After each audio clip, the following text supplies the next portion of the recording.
We're at Dark Horse Studios in Nashville. It's a beautiful place. I love recording here. It feels kind of like the way the band would make a record. It feels like a house, a big house that's set up to just have great tone. And I'm here with some of my best friends in my family, which I'm so blessed to say. I've got Cassie Annunziata here for harmony vocals, my friend Harry Griffin playing guitars, Jeff Mills laying down keys, and my brother Chris playing bass. We're having a blast. I'm from the Midwest originally, but been living in California for the last 10 years. So Cassie and I came out here from Pacifica, California, just south of San Francisco. And the other guys are from the Chicago area. So everybody kind of came down here to record 2 tunes back to front. You said, "This traffic come next time you hold my hand." Perfect. So yeah, that feels really good.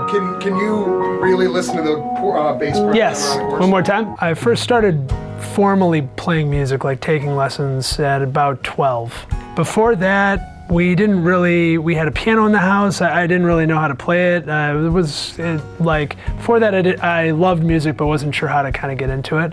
And then I got really into the drums. I saw this movie, That Thing You Do, with Tom Hanks, and I started making a drum set at home, and then I saved up some money, and my parents got me a little electronic pad thing, and kind of figured maybe that would make it go away. And then I remember asking my dad early, like in the morning, when I was like, Dad, I really want to play the drums. And he goes, okay, we'll save up some money and we'll meet you halfway. We found this cheap Royce drum set in the classified ads. It was like $300, and I had about $150, and he tossed in the other 150. And I remember it came in pieces, and I had no idea how to put it together, and he came home from work one night, and he helped me. We figured it out. We put it together, and then my mom was really musical. She didn't really play much growing up, but she had played, when I was growing up, but when she started playing piano as a young girl, and had a great ear, but kind of was burned out on music. She'd had kind of a bad experience with teachers growing up, and so she called all these different drum teachers in the classifieds, like in the yellow pages. And she found this guy. It was like her 9th phone call or something like that. So she really was like trying to find someone cool. And she found this man named David Jennings, who I'm still in touch with, and is one of the most impactful people in my life. He was a wonderful guy. And from there on, I've never stopped playing the drums. I mean, every day. Where Chris comes in with the bass is probably where I'm going to come in with the drums. What do you think, Chris, on that? Yeah, I'm thinking basically. It's kind of right there. See you on the other side. I remember my mom and dad both loved John Mellencamp, and we had the album Aha. And I remember, I love that record, and it's a great record. It's Kenny Aronoff on the drums, who would later become like a drumming hero of mine. I had no idea at the time. Great writing, great production, but like I still cover some of those songs from that record. And I remember taking the CD, it was our first CD that we had ever bought, and I remember taking the lyrics out and actually like reading them and memorizing them and being like, that's what he's saying, and like singing along to that. Mellencamp, Bob Seger was my first cassette tape. Old Time Rock and Roll was like one of my favorite songs as a kid. I got really into Bruce Springsteen as a kid, still am. I mean, all these people have kind of carried on. And then I started to study music, and when you start to listen to stuff as a musician, everything starts to sound cool, and it starts to make sense. So then I got in, huge fan of the Beatles always, but then it was Zeppelin, and then The Who and Hendrix. And when I'm listening to something for inspiration, like, oh, maybe I could grab something like that from one of my records, or I like how they write lyrics or something like that. Some great singer-songwriters. I love Leon Bridges.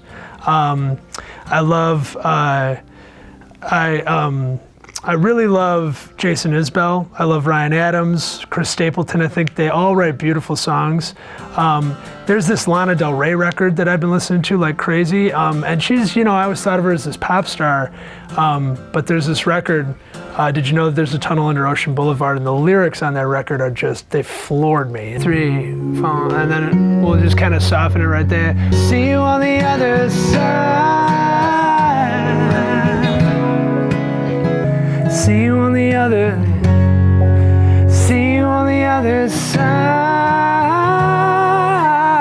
Beautiful. Let's go to our rooms. I was playing drums primarily, so I'd write lyrics in all these bands I was in. And David Jennings, my drum teacher, happened to be a really great jazz theory teacher, and so he sat at the piano with me a lot, and he taught me all the modes, and he made me learn all my scales.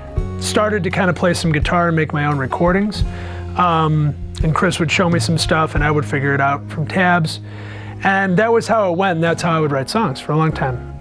So my process now, I went back later in life and like really studied the guitar and like practiced it and did it right. I've got a young family, and so I have to kind of like really schedule time to write now as much as I can. And a lot of times I'll go into like a writing session like that and have pretty much nothing to start with, and it's a really kind of, it's like that scary thought of like looking at the blank white page. And I got my notebook and I got my cup of coffee and I start to just play a couple of chords, and then I start to hum to that, and then I start to jot down a couple lyrics, and it's very fluid. So I'm bouncing back and forth and I'm singing a little melody line, and I'm using lyrics a lot as like almost like another palette to kind of make you feel something.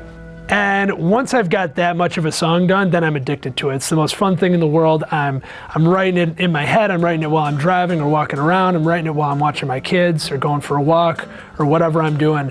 And I'm just jotting stuff down, and that part is so much fun about writing. I feel my best friend's old man, standing next to mine on the lawn with the beer in his hand. The smell of the grill, the shine of the can. Like, how do I balance it all? My wife is the answer to that. I mean, my wife's name is Angela. We've been together since she was 19 and I was 20, and I'm 39 now, so been together about 19 years, married 12. She's extremely creative. She's a wonderful mom. She's super smart. We're just really excited to create, and that really helps me balance stuff because I bounce stuff off of her all the time. Anything I write, she's pretty much the first person I show. And she doesn't pull punches either. She's like, I didn't like that, or that doesn't work. And when it works with her, I know it's gonna work, and I know that my message is coming across right. And I'll see you on the other side.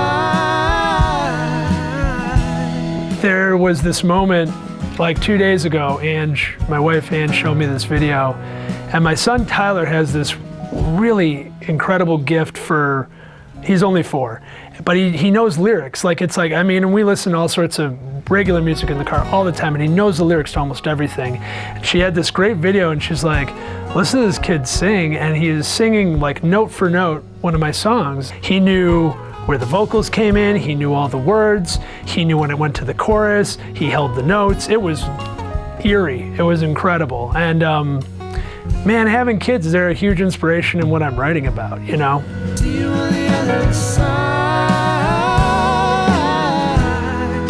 See you on the other side.